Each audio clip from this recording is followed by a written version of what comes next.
Hey, welcome to the show. Thank you for coming on. I'm so glad that you took this opportunity to come meet with me on Check It Out. And before we get started and dive right into your project, let's learn a little bit more about you, the dev, and if you could tell me just who you are, where you're based, and why you got into game development. Well, my name is Aaron Bothne. I'm based in Austin, Texas, and I got into game development because I've been wanting to make games since pretty much I was 12. 12 years old, designing games, figuring out how I wanted to do it, and I've worked in the industry a little bit. I worked for Blizzard. I've worked for EA and Apple, and getting an idea of how those things worked, and then unfortunately I got off track for a little while, but brought it back when I decided to start my own company, um, with the goal of eventually bringing out the game that we're going to be talking about today. Oh, that's awesome. Now, with that industry experience, is there any would you any feedback, or I mean maybe feedback's the wrong word, but I would say advice for aspiring indie devs out there. That you don't have to have industry experience in order to do it. I think that's probably the most important advice is that the way to become a game developer is just to get out there and start developing games, doing game jams, just building small projects. I mean, you don't have to work in the industry, quote unquote, in the industry for a AAA game company to be a game developer. Yeah, I think that's well said, especially in Austin with Games Y'all and the game jams opportunities. I think just find some like-minded people that are also passionate about games. They're not very judgmental at all. It's a very welcoming space. Crank it out. Just work with people. I think that's huge and great advice. And I hope people just start doing it. Just do it. Just take the leap. And now we know a little bit about you, the dev, which is great. We love knowing about who's making these projects. Now let's dive into it. Let's see what you've been working on. All right. Well, just to introduce it, my game is called this main one is called that I'm working on right now is called Death and Taxes. It's a multiplayer online game where basically the only two things that you can be certain about are that your character is going to die and you're going to have to pay taxes. So, and I had this idea a long time ago, and I started building the game around it and how that will work. And it's a very D&D kind of based game. So the idea is it's going to be kind of a cross between, I'd say, Skyrim and Baldur's Gate, which a little bit similar to my two favorite RPGs there. I just got the this is the theme page. No, this is my library page. So I'm going to visit the store page here. This is like the demo page that I. Let's see, maybe I will, maybe I won't. I'm not sure what it's doing now. Yeah, that title is great. I was gonna ask, is it because those are the only two things promised in life, death and taxes? Yeah, that's where I got. Ideally, man, that's weird. That's like on the store page. Oh, there we go. Yeah, is was that so the idiom of the only two things that are certain in life are death and taxes? Yes, that's where it came from. Um, I think I was playing World of Warcraft at the time. When I really solidified the idea, and there's a major guild, not just in World of Warcraft, but in a number of games that is called Death and Taxes. But there's also another Steam game called Death and Taxes. But I like that idiom. It's it's nobody can really copyright that. So I think it's a good name.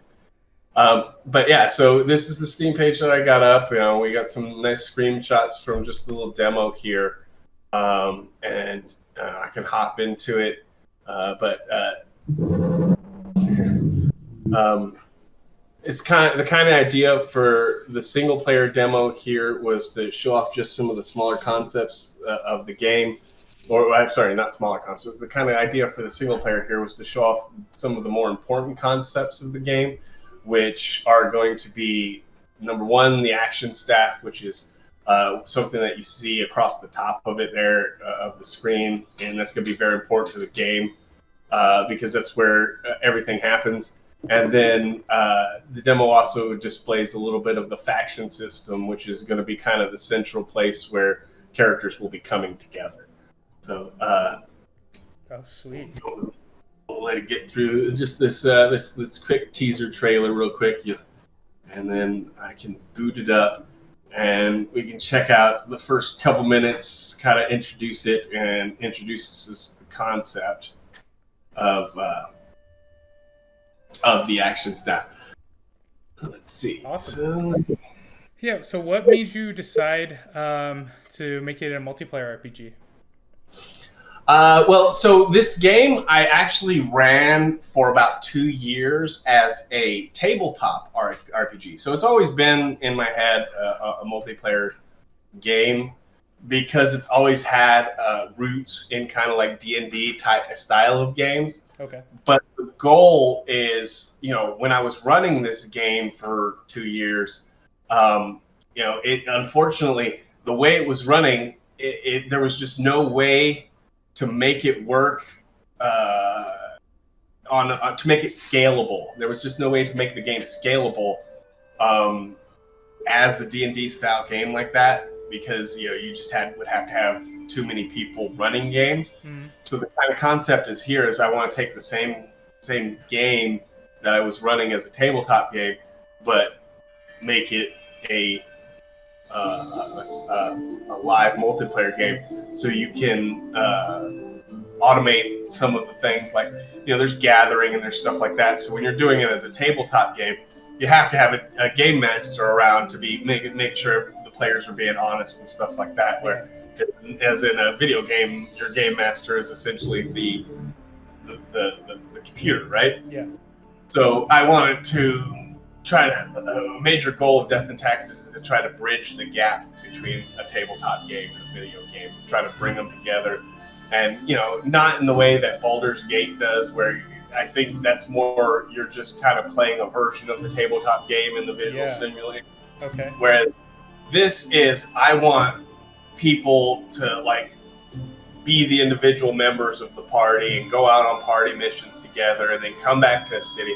So the tabletop game itself was more of a West Marches style, if you're familiar with that, which is instead of just one ongoing quest line that these 4 players are going through together, the scenario centers on a town itself and the heroes that live in the town, and they go out on kind of like one-shot adventures so it's not always the same party, and it's not these long overarching quests. It's just you building up your character and building up the town.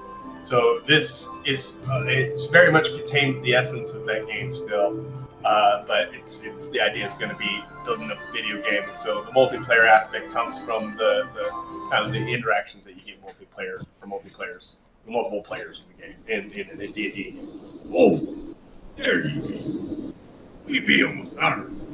I be needing your help getting her ready to bring in.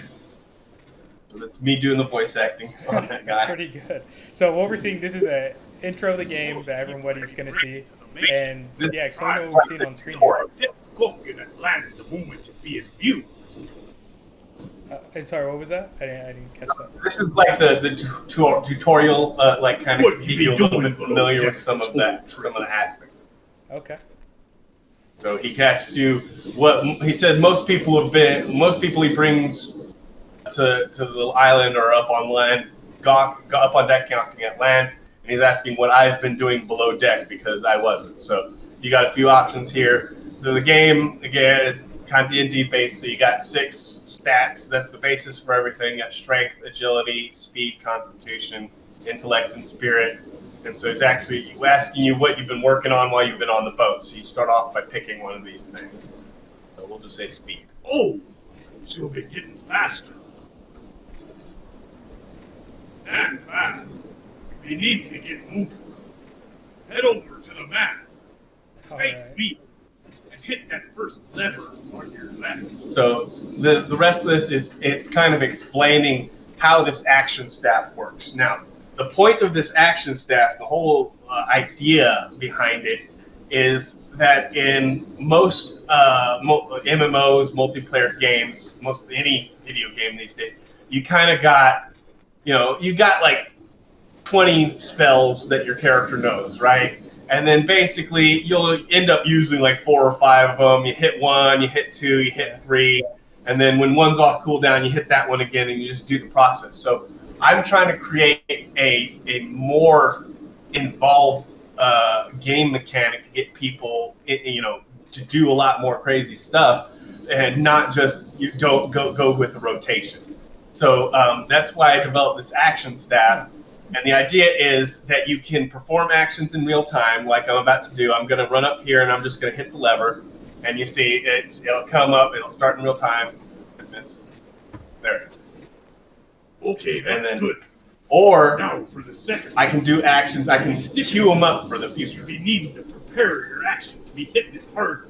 So okay. In this case, I'm going to prepare my action for 5 seconds into the future. And so what happens if I queue it for 5? You see the little slider up there slides to that's 5 seconds in the future, and then I hit my action. You count down like 4, 3, 2, 1, now. Okay, so it's like real like RPGs. I've like the turn-based RPG. Like if you queue up all your actions that are gonna happen, but this is all in real time. That's really interesting. Actually. Yeah. And so the concept being, as you take this into a multiplayer game, is I queue up an action for 5 seconds into the future. You, as my partner, and I have a few videos that demonstrate this, you would be on my party. You can queue out an action, and you can see what I'm doing. You can see, oh, I'm about to queue up a spell in 5 seconds, and then you can do something that adds on to that spell, or maybe you can see that an enemy's queuing up a spell, and then you can like do something to counter their spell. So it adds a lot more complexity to the game. So now here's me doing a combo. So in order to get this move, I got a Q1 action. So I do Q5, and then 1, and then Q2. Oh, I messed it up. Sorry, Q5, then I'll hit 1, and then Q2, and then I'll hit 1 again, and they'll do what's going to be a combination action. You're ready to go. So I can these actions on the bottom. These represent thrust, chop, and hack or smash is what we call it now. Okay. And so you can do a combination of these actions, and there'll be other things that you can do: thrust and then empower, and that'll make like a different kind of action. So this is how you create the spells and ability. This is how we create the spells and abilities in the game. We've got is basically you're doing addition of different spells and stuff. So you get kind of example of it here as we get into the boat. All right. And he's going to start rowing. So you'll see the ship captain rowing. To the island? And he wants you to row at the same time. Okay. So is this have you been developing this with the team or yourself? Yeah, I have a team of people that I'm working with. So the guy that I was working with Yoko Redux on, we didn't really, it was a revenue share kind of basis, but the idea was that for however much he's a full stack programmer that's really good. The idea was that for the amount of time that I put into his game, he would put that time into my game. Okay. So he's helping me out. And then I got another a young lady who's just out of college and wanted to kind of help try to learn a lot of things about the industries, and Seppi's really good about that sort of thing. So she's helping out too. So she did the environment, the sun, the moon, the stars, and stuff like that. Seppi, the guy who did Yoko Redux, he did the action staff, and then I pretty much did everything else. Okay. And so what's your like aesthetic going forward? Where did you like take it? Is there any inspiration there? Or? That's tough. I'm still working on that, on the aesthetic. Again, the idea is that I want to be Dungeons and Dragons sort of based, but I mean, I'm still looking for a good art director to work with. Okay. Because I'm looking for an art style. I haven't quite figured one out yet. Yeah. So if I'm either going to end up figuring it out, or I'll hire someone to do it. All right. So what you're seeing here is in the RPG game, or in the tabletop game, there's it's, like in most tabletop games, what happen is,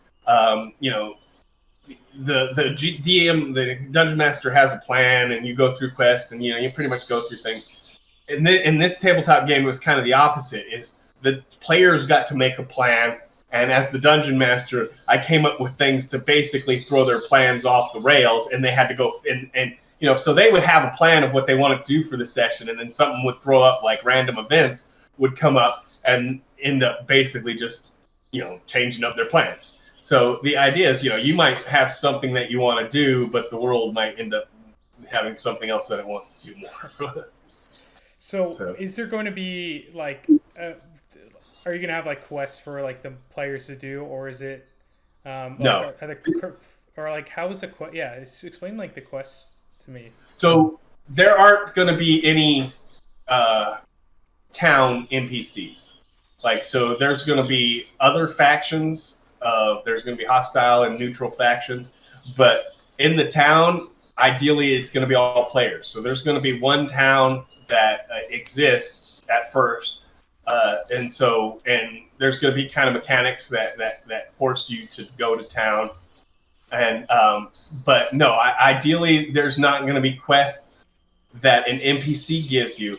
However, I do have in the design later on that the players will be able to give out quests. So, I mean, in essence, you do a quest in a normal RPG, and it's like, oh, go fetch this thing and bring it back, and I'll give you 20 wood.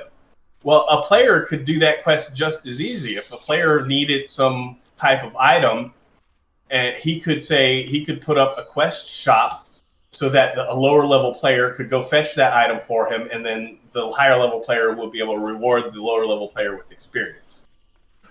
So that is kind of the quest system that I want, but that's much farther down the line. Right now, this is the single player demo, and the thing that we're working on now is the multiplayer use of this action staff, and we got it going pretty well, but there's not much visually going on, so it's not much to look at right now. I gotcha.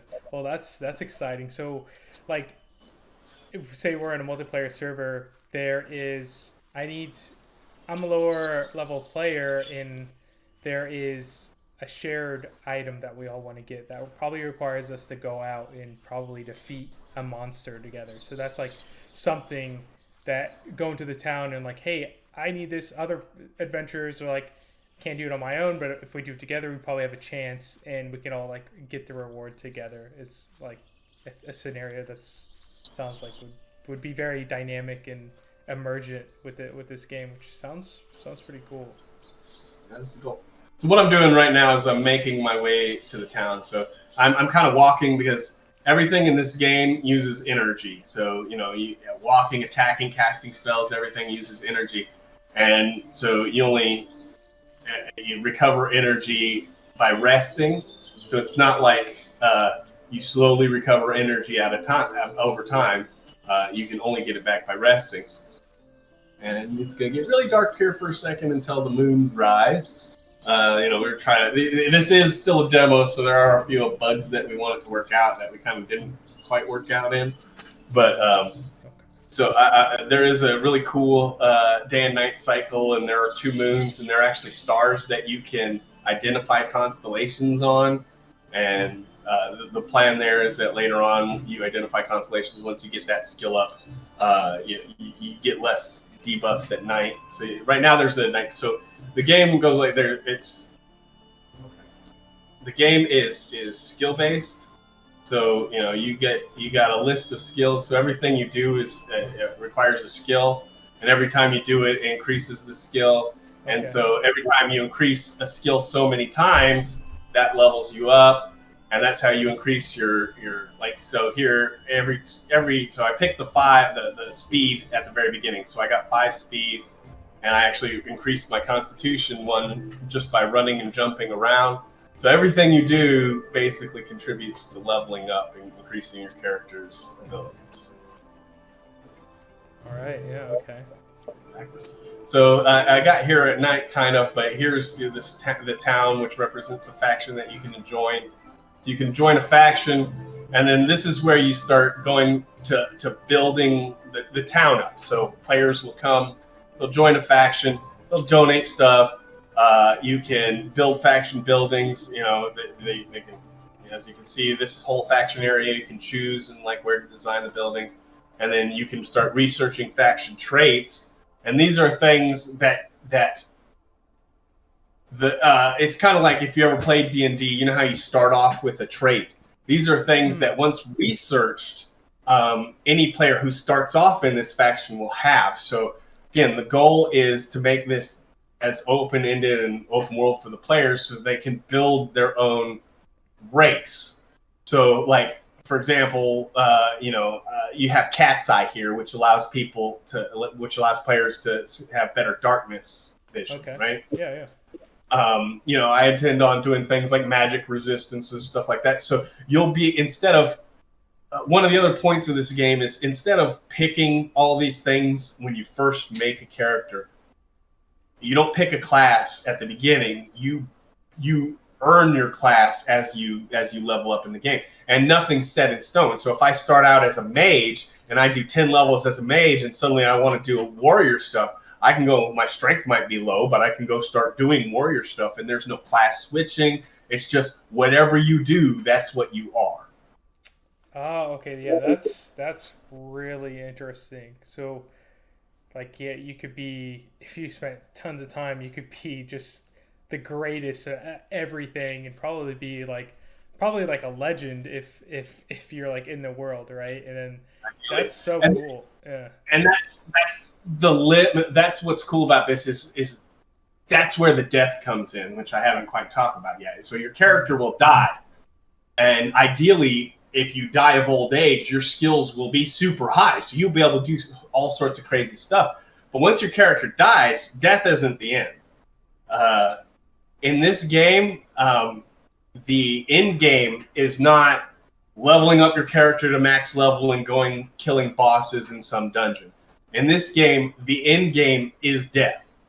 So once your character dies, everything you've done while your character is alive builds up what's called soul points, and those soul points are a currency to do things in the afterlife. So in the afterlife, you get soul powers. You'll be able to do things like manipulate terrain, seed forests or fields of plants, like create like a herd of pigs or animals and stuff like that, or even do things like curse players or buff players. So the idea is, I want players, you live your life, you earn up all these soul points, and then in the afterlife, I want the players to essentially become the pantheon of the game. Yeah.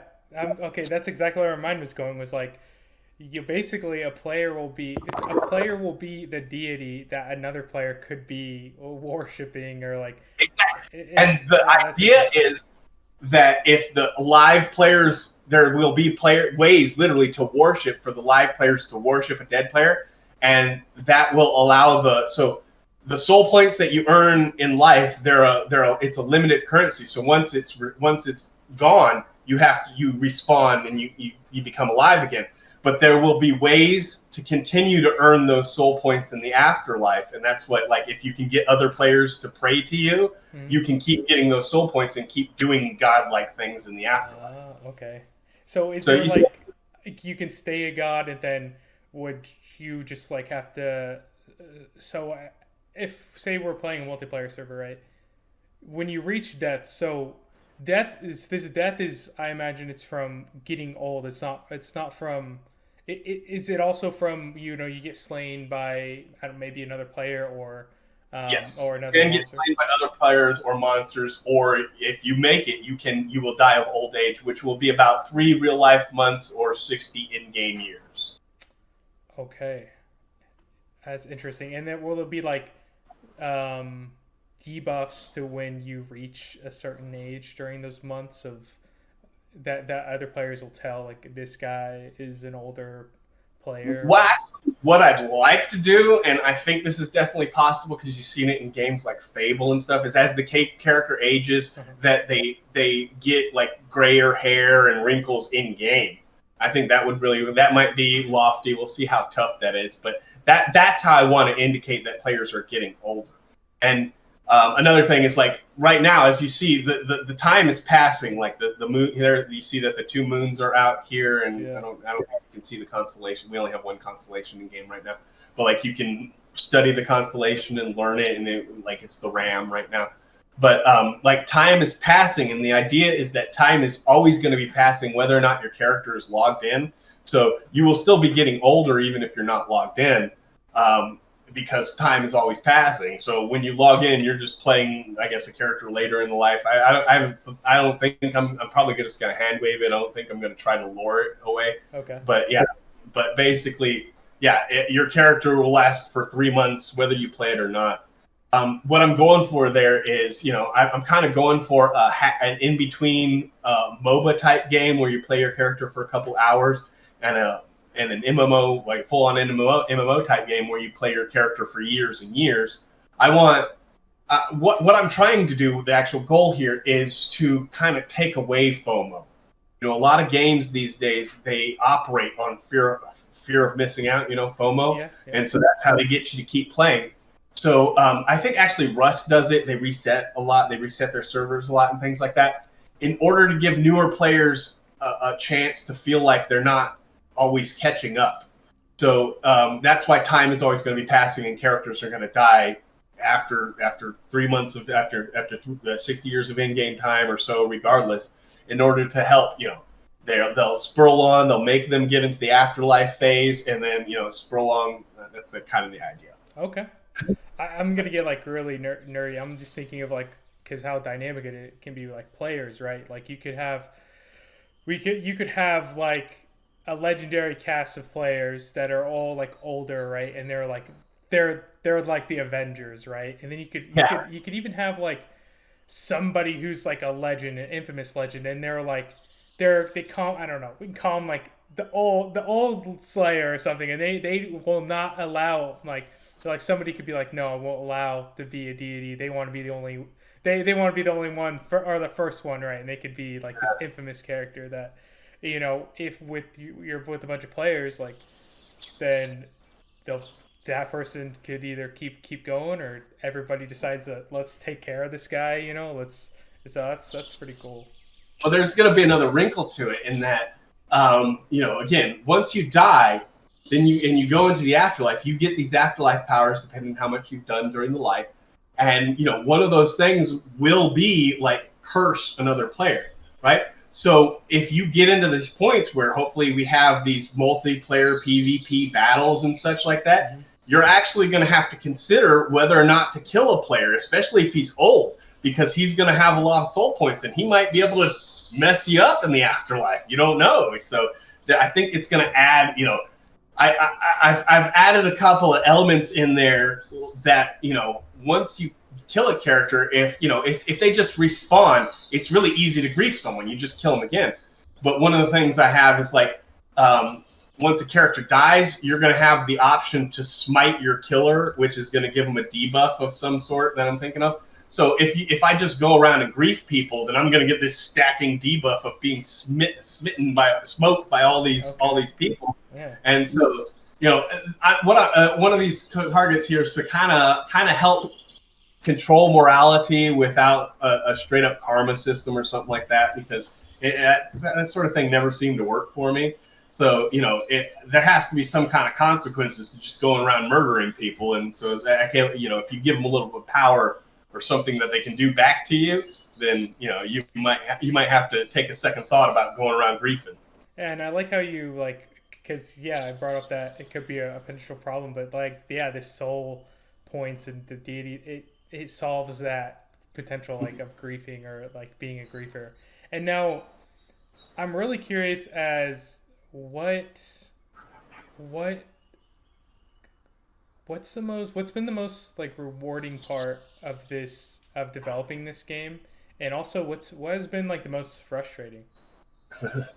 Well, I'm going to give you a kind of joke answer at first. One of the most rewarding parts of developing this game has been this part right here. Let me show you. Yes, once again. So I go up and I gather this thing. Those dice Oh my god! These are physical on-screen dice, right? And I personally use ChatGPT. I think it's a great tool. And I was trying to replicate the Baldur's Gate 3 dice, and in my head they were physical dice like I have here. And ChatGPT, being such a champion, he didn't tell me, oh no, those are not. They're UI dice. They're not physical dice. He's like, okay, and yeah, sure. Here's how we do it. And I ended up actually being able to do this thing that I really wanted. And so you get these dice that are actually rolling in game, and that's the result of your roll, right? Yeah. So in this case, I rolled a 57. So the way gathering works in this game, it's not a hard fail, right? So in order to gather this tree right here, the difficulty, there has a difficulty number of 10 to gather one, and my skill is 7. So what it does is it takes 7 divided by 10, basically it gives you a 70% chance. So no matter what, you always have the chance of completing a skill. It's just super hard, right? Yeah. So for example, if I roll really well, I'm gathering logs here, and I'm probably getting pretty heavy, so I got to drop them, or else I'm going to die. Because everything uses energy, even when you're encumbered. So now, where's you now on the UI? What's energy, and if you could go into talk about like what those items in the UI there. Down here by your portrait, the blue line is energy, and the you can mouse over here. So this is energy. I got 87 of 50. And HP, I got 75, 100, and then you can also take a look at your character sheet, and it tells you your stats. Well, actually, it doesn't tell you on here. But yeah, it tells you there. And so that's just all based on your stat. Oh, I leveled up. So I got Constitution. So Constitution directly contributes to HP. So now I have more max HP. And then, so in order to rest, I got to come over here and light this fire. I forget how to light my own fire. Oh gosh. I think I just kicked it a little bit. Again, bugs, fortunately. That's weird. I also, it has been a while since I played the demo, so I might just even be forgetting what I'm supposed to do here, and maybe that's the thing. That's totally fine. What stage would you say in development your game is at the moment?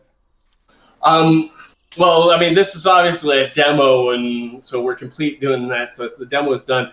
But if we go to the actual multiplayer part, I mean, in a very, very, very early stage, because we kind of had to start over again to make it multiplayer, to give it a good a base as a multiplayer game. Mm-hmm. So when Unity updates, and so that we decided they recently updated to Unity 6 because it has a lot more, a lot better tools and such. And so we had to make the decision to either update this version of the game to multiplayer or make multiplayer and then build the game onto it. And it just made more sense to do, and it's just the better way to do it right, is to make the game multiplayer and then build the game onto it, because that's, I mean, just for programming reasons, that's the best way to do it. Okay. And so I think I've captured like your core like loop here, which is this great like really dynamic player driven D&D game where you really get to create whatever specialization that you want to be, a wizard, a rogue, and really, you can level up, be that guy, be the person you can maybe just start a school, like learn, teach new players.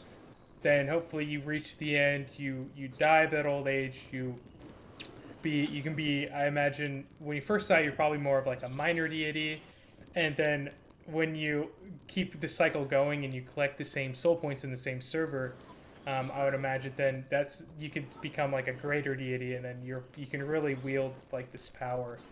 And so one of the things that I want to do is I want to put it in the player's hands. Yeah. So like one thing, players in the tabletop game, players wrote the books.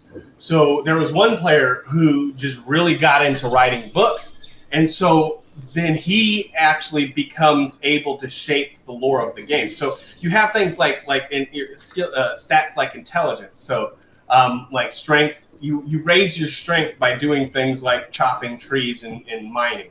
But you raise your intelligence by doing things like reading books. And so the books that are in the game are going to be written by the players. So you raise your intelligence by writing books, and then other players can come read their books to raise their intelligence as well.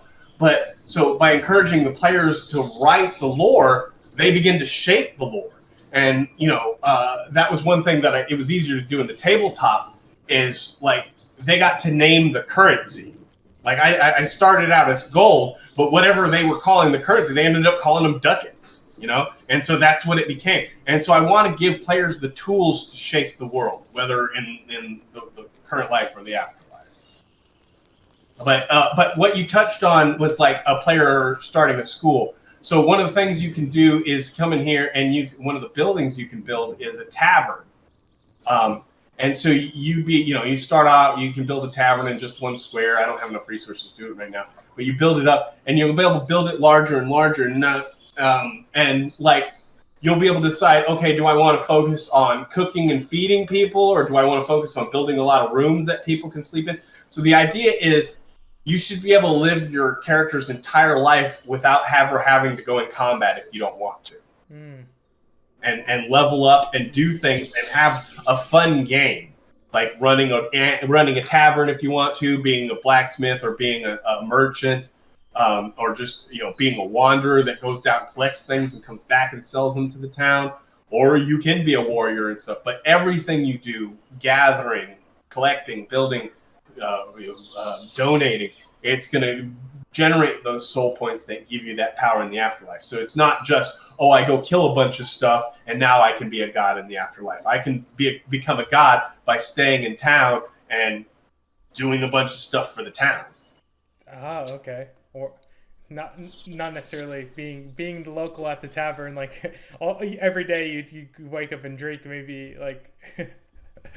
Hey, there's gods of partying, right? There's gods of beer. There's all sorts of gods. That's great. Actually, really glad that is a possibility. See, it's really a free game. For designs, like it's very, very free. Now, what was the first? Now, when you get into actions that a player can take, what was like one of the first actions that you developed for like gathering it then as well as like for combat? Well, so right here at the bottom, like I said, this is, 1 is thrust, 2 is chop, and 3 is smash. So the idea is, and this is what everything builds off is, the idea is I'm not doing super attack 1, super attack 2. It's the thrust, number 1 is a basic jab. Chop is your hook attack, and when you're unarmed, smash is your kick, right? So, if I later on I combine, so with the spells the way it works kind of similar. So later on I'll get fire, and I combine it with the spell version of thrust. And so if I cast fire, and I can actually give myself that right now, I think, can I? Actually, yeah. I'm glad you're getting into magic, because that's exactly where mine was going. Is like with the physical attacks. So I'm curious of like how that looks, or it's the same, just different. Exactly, different icon in your bar. But yeah. No, ideally when the physical attacks come on, so unarmed, thrust, chop, hack will be the punches and a kick. But if I have a sword, I'll stab with my sword as a thrust, actually swinging with my sword as a chop, and then actually smashing with my sword overhead is a smash. So it actually defines what you're physically doing. And then more than that, I'll be able to take my axe, and to chop down a tree, I go up to the tree and I do the action chop, and that's how I'm going to chop down the tree. So now this is the fire spell. This is the only one we got in the game, but the idea is I cast fire, and it's going to be like a little ball of fire in front of me. But then you see how it goes on the action step. But if I cast fire and then project then it becomes a fire missile. Or if I cast, that's how you create. Or if I cast fire empower, that's going to be like a fire spray. So you're changing your spell up based on the combos that you use. So in order to do like a fireball, which this is not in game yet, but I would queue up my fire spell. So I would go Q5 and then 2 for my fire, and then I would also want to queue an empower or something. Well, that overrode it. You got to get your timing right. But so you Q5. 2, Q2, 1. And so if 1 was in power, then once it got into real time there, I would cast like that fire spray instead of just the ball of fire that it cast in front of me. And it's obviously kind of the spawning is a little off. But so that the actions, the idea is that you build your own combos, you make your own combos, and then you can combo off of what other players are doing, whether or not they're allies or or enemies. Like, so there's going to be a counter spell. So if I see on your bar as an enemy that you're queuing up a fire spell, I can counter it with a water spell. So there's going to be a lot of dynamic action, way more than just I run up and press 1, 2, 3, 4. I don't know if I answered your question. Sorry. No, you did. That was a lot. I'm really glad you dived into there, because I didn't even ask about the when you're encountering an enemy or another player, like when they're casting, there's with the action staff, there is that timing where if you don't get your spell off in time, you're not going to counter it. Instead of spamming the 1, 2, and 3, and then you kind of already know the cooldown. It's wow, that's very, very dynamic, and I really look forward to seeing how that plays out in multiplayer. That sounds really. I keep having the only adjective of cool.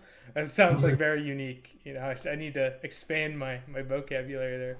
Well, what I like to say is where most MMOs are playing checkers, this one is going to be playing chess. You're going to have to be thinking ahead. You can think up to 5 seconds into the future, and you're going to have to be watching what other people are doing in the future, and doing things in real time. So if I queue up something for 5 seconds, I queue for 5 seconds, and then suddenly I decide in real time I don't want to do it anymore. I can change it up and do the other thing instead. And so if you, as another player targeting me, you see this one spell coming up this whole time, but suddenly I decide to change it up. Now, there's going to be consequences to that, like it doesn't refund the energy and stuff like that. And energy is going to be very precious. And the reason why I said earlier that encumbrance can kill you is because in this game, there's what's called overcharge. So once you use up all your energy, you don't have to stop. You can keep going by using your health points. But obviously, there's the inherent risk of that if you use up all your health points, you can literally kill yourself. Like, you can run yourself to death, you can attack yourself to death. So you have to watch out for that sort of thing. Energy is a really important resource in this game. Is there going to be items to on the fly replenish your energy? Oh yeah, there's going to be potions. Like, you can go and gather stuff in game and get potions to replenish your energy. There's going to be ways to increase how much energy you gain every time you rest, but you can only rest once a day. And it has to, the fire has to be lit. So, I can technically, I should be able to light the fire with my fire, but I think I broke it now. I can't even cast the fire anymore. Oh no. But yeah, so that's another aspect of the game is I want the spells not to just be for combat. So, for example, the fire spell, I can go around lighting things on fire or drying wet things. The water spell, I can extinguish fires, or I can make people wet with damsons or spirits. And then even so far as to the earth spell just creates rocks. Like, you see these stones that are lying on the ground here. Here's one. These stones. Basically, what it's going to do is going to create this stone. The earth spell is going to create a stone, and it's going to fall. And if somebody happens to be under it, it'll hurt them. But then if I do like project stone, then it's going to shoot off that stone like a projectile, right? Yeah. But if I do project water, it's going to shoot out a jet stream. Now that jet stream, it can hurt players, but it also can cut down trees for you. So ideally, the magic system is the whole. Again, going back to the idea that everything you can do can be used for things other than combat. Right? So I want that to be a running theme, is that it's not just about combat. Where most games, that's what people want to do. They want to go murder hobo. You can totally do that in game. But if you're that one guy who wants to write the books or wants to run the tavern, you can do that too. Yeah, that's and I like that with your like design thinking. It's a lot. I can imagine that might make somebody a little crazy, because it is so deep. Because yeah, you have to account for all of these layers of utility if you want to go PvP, PvE, and all these mechanics into your game. Which yeah, I think with players knowing how deep this game is, of course you'll have people who have servers that's all they want to do is they just want to be murder hobos, and then you'll have those servers that'll probably be like these lore servers that are like so deep because everybody wants to just maximize the depth to the game, which they take up those roles as the world gets built up and it becomes, and it's like kind of like this cycle, this positive cycle of people like actually playing the game how it's meant to be played, and really like role playing, and becomes these servers that people actually want to join and play, and it's like cyclical, and these servers just get built up over time, where we'll talk about 2 years ago of this guy's a legend, or this guy has the best school, and there's a statue of him because he died, and now he's like, there's also like he's this deity, and so that's super deep. That definitely is the goal. Like, and even that, like for players to be able to make a statue of another player, and like remember them in game because they did stuff for is to keep going. So I like that you see that, because that means that it's kind of like makes sense. Yeah. And it could be super silly too. Like somebody accidentally is a new wizard and they cast a spell and they kill this guy outside of a tavern. A tavern gets named after that guy or something. Like there's so much like things that, and I think that's like so cool. It's super dynamic. You can tell maybe I'm showing a little bit of bias, but I do think that these like super dynamic player-driven games are something that when people really lean into how dynamic they are, it becomes something that you can't get anywhere else. And one of the challenges, I think, of actually making any game. So me personally, again, another goal, what I like in a game is one of the most fun parts of a game is learning the game. Unfortunately, with the internet, anytime people get stuck these days, all you have to do is go look it up. Yeah. So that's why I'm doing things like the in-game books. Like I want players to be able to so you're going to have to pay taxes, right? That's going to be basically it. It is going to be a free-to-play game, but there's going to be a mechanics that essentially you're going to have to pay taxes in some shape or form. So I want people to be able to earn those taxes in-game if you want. So the idea is, people play games and they either have more time or more money. If you got a job, usually you have more money than you do have time to play the game. Yeah. Or if you just have more time, then you should be able to either pay your taxes by playing the game a little bit more and doing things in game and like donating stuff to the town. Or if you want to pay your taxes by buying gold, then you can do that, and then you can actually play the game like that you want to play without everybody else, without having to go and do all this grinding behind the scenes. I'm definitely not a fan of grinding games. So I want you to have the option of, are you paying your subscription with the time that you put into the game, or are you paying your subscription with the money that you put into the game?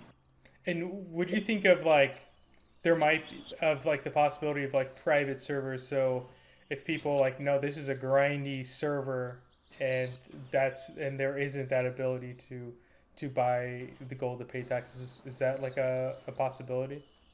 Well, I mean, I think there's not really a way to prevent private servers. It kind of like if somebody made a private server of the game, then that's kind of like a small sign of success because they liked it that much to do it.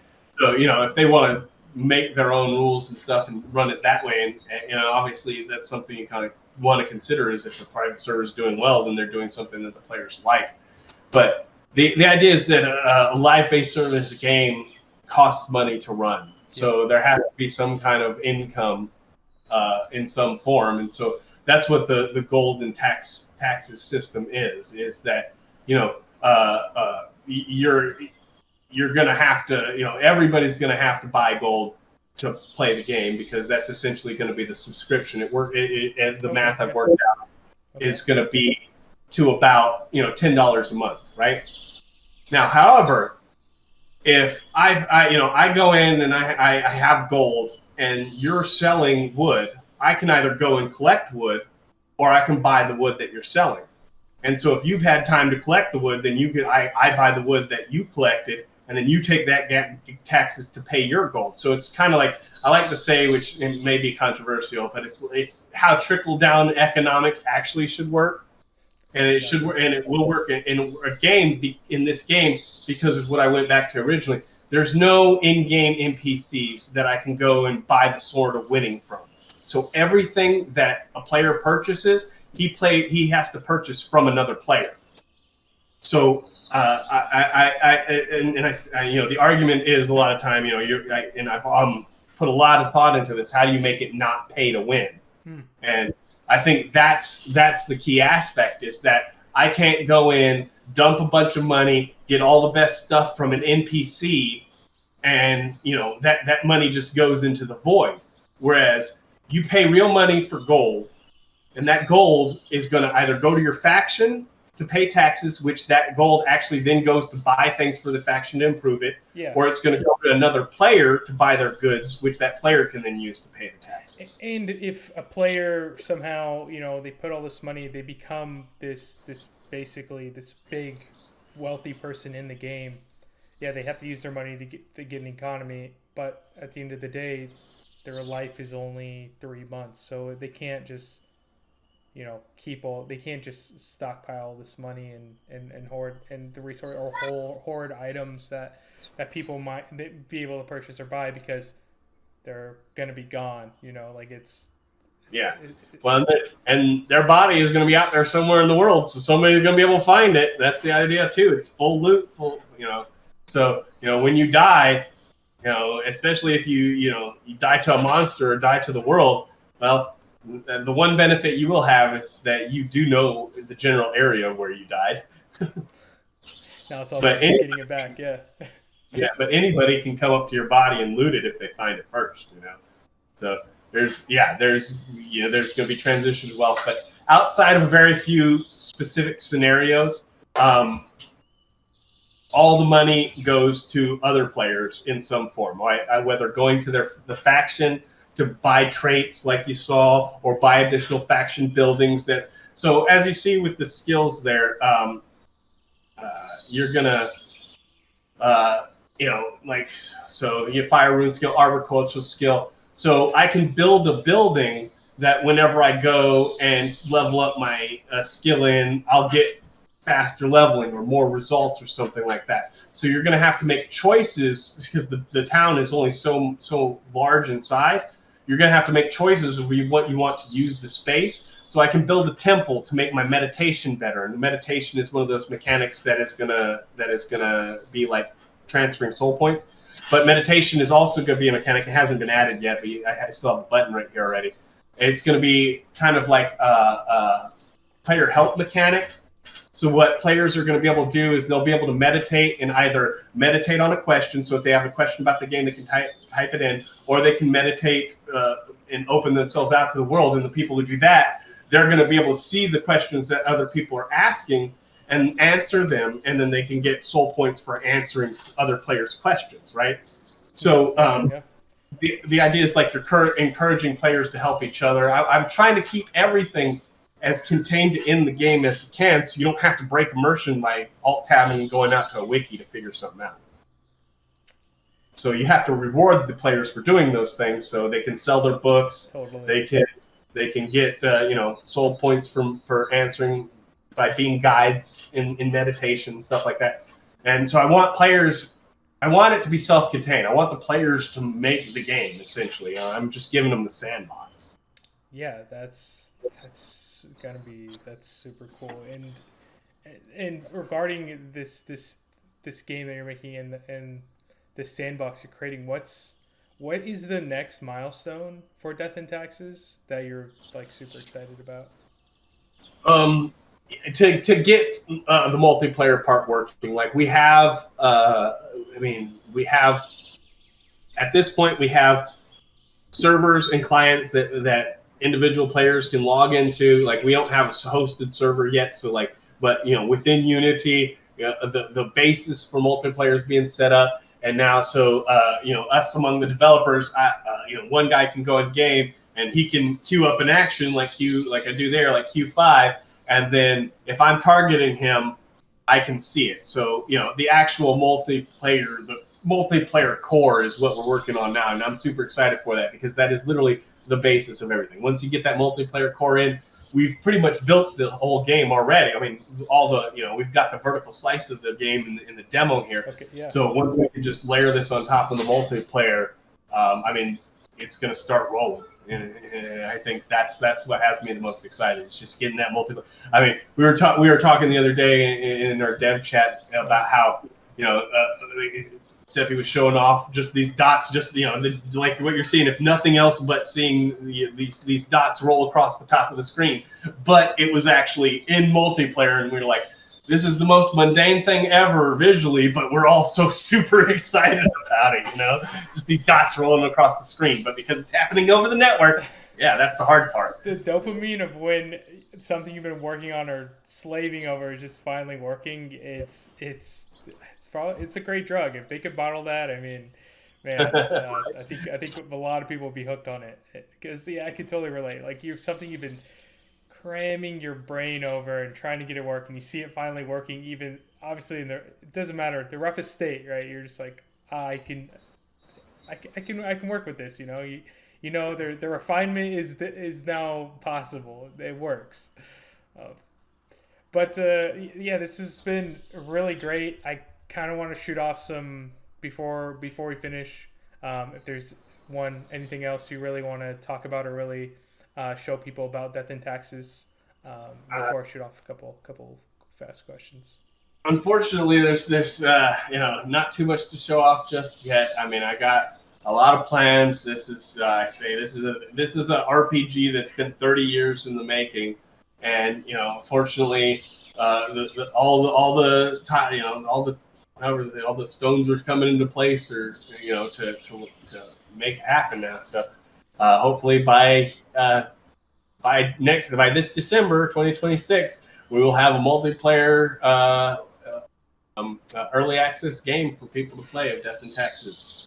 That's great. I'm glad you got a date, because I'm really looking forward to testing this. Honestly, like I really want to play test this. Once again, keep me in the loop. I'm definitely going to stay in the loop, and let me fire off these little quick questions.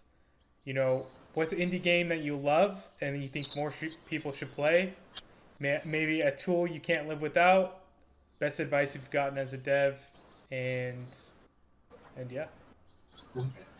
Well, indie game I love. Oh man, I've put way too many hours into Valheim. Okay, yeah.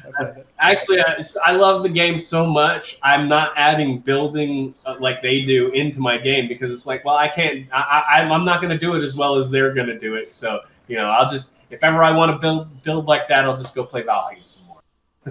Dude, that game was insane play. For the first time, I played it with friends, and it was like, I haven't played a game where you didn't really know much about the world. So when you dive in, you're learning all these things. Nobody knows how to do things. You can't find it on the internet when it's so new, and that was so great. Everybody, you're figuring it out for the first time. That's what I'm saying. That's what I love about games. Is I love figuring games out. All sorts of games. So I'm trying to prolong that feeling in this game. What was the next one? A Next tool one? you couldn't live without. A dev tool. Adept. Well, I mean, I don't know. That's hard. I'd have to say ChatGPT now, just Yeah. because you know I've known a little bit of programming, but the strides that I've made, like I've programmed before, and this is actually like the fourth iteration of this game that I've programmed, and because of it, I made, like I said, one person did this action staff system. One person did the night sky, the moons, and the day and night system, and I was able to do everything else in a space of about 4 months because of ChatGPT. Yeah. But And how would you even quantify? Like, would you say it's like 10x durability? Could you even like quantify? Like, or more, yeah. because, and if you talk to my full stack dev who's been doing it for 20 years, it may not look pretty, but it still did produce something, as you see here. The code may not look pretty, Yeah. because ChatGPT does some things that are a little odd, even to me who doesn't know much about coding. It's like, why do you do that? So you still got to figure some things out, and it becomes a skill working with ChatGPT as much as it is programming in general. But yeah, I mean, I couldn't have made this demo without it. Yeah. Whenever Or maybe I did, but yeah, it would take me 10 times as long. and I totally recommend like AI. If even if you're not the greatest programmer, I totally would recommend it as like basically your peer, and Yeah. have it help you learn. I mean, I've used it for Unity.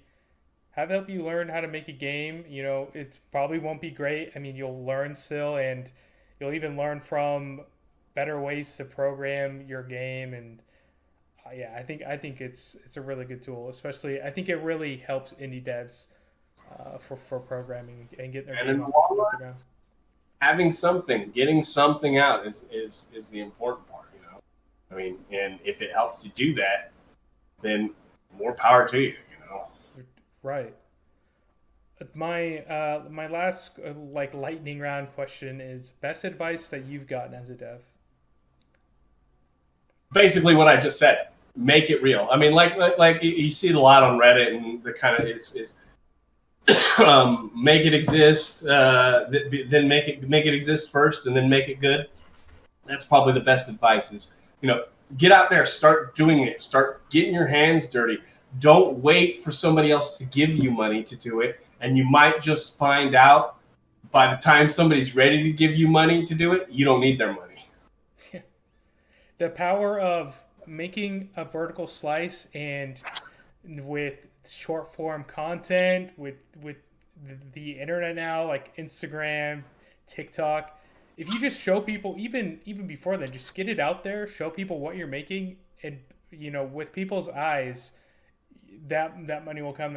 Also even that motivation too. Like when people are really interested in seeing you finish, besides yourself seeing it finish, it just helps burn that fire even more. It adds fuel. Like it's there's so much now. There's so much, which was I imagine a lot harder than to get eyes on your game. Oh yeah, well that's actually so I run a business where I help publish and market indie games, and the entire reason I created that business was because I got to the point where I realized, oh, it's actually harder to sell your game than it is to make your game, because there was a turning point, and I witnessed it happen where they're just early on, early in the industry, it was really hard to make a game, but because not many people were making them, it was easy to sell a game because everybody wanted to play it. But now it's the complete opposite. It's so easy to make a game, everybody's making it, and so it makes it that much harder to sell. So I focused on marketing first, and now I'm finally coming to the time where the dev cycle is ready. Yeah, that's such good insight. It is now it's the marketing and it's getting people to buy over making the games now, especially with AI. It's now just getting it in front of people. Oh, all right, Aaron. Now, before we finish, I want to definitely have you back on. I want to, if whenever you get another update, or even December, I really look forward to seeing that, and hopefully playing the game myself, and you like walking me through, or maybe us play multiplayer together. Now, I want to have everybody else who's tuning in be able to follow or wishlist your game on Steam. And so I'll be adding that to the description of my video. I'll be adding your links so people can stay up to date with Death and Taxes, and also if there's any other projects or titles you want to shout out as well. Oh yeah, well, I mean, definitely, I'll be sharing the link to the Steam page.